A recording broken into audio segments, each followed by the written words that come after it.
Salam Media Sriwijaya.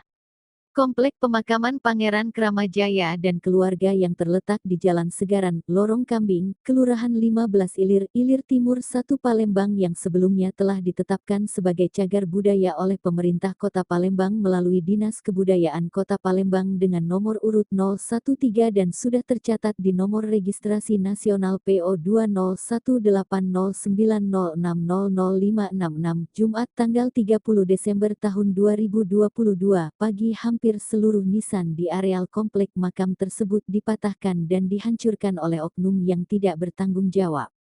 Menurut keturunan kelima Pangeran Kramajaya Raden Iskandar Sulaiman SH mengaku nisan-nisan yang ada dalam komplek pemakaman Pangeran Kramajaya telah dipatahkan dan dihancurkan orang-orang yang tidak bertanggung jawab. Kejadiannya tanggal 30 Desember saya diasih tahu yang jaga makam ini, lalu saya kesini kok dihancurin lagi, lisan itu dilempar-lemparin, kemarin patahannya banyak kurang lebih ada 10 nisan yang dipatahkan, katanya, Minggu, 8/1.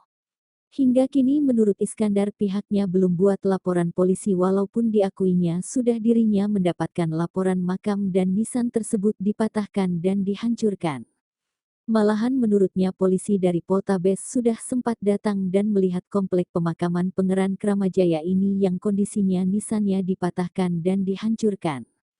Lagi diatur dalam sebuah strategi, polisi sudah tahu, laporan resmi ke polisi belum sedang kita persiapkan oleh pengacara kita, karena itulah dalam hal hukum saya harus hati-hati, katanya.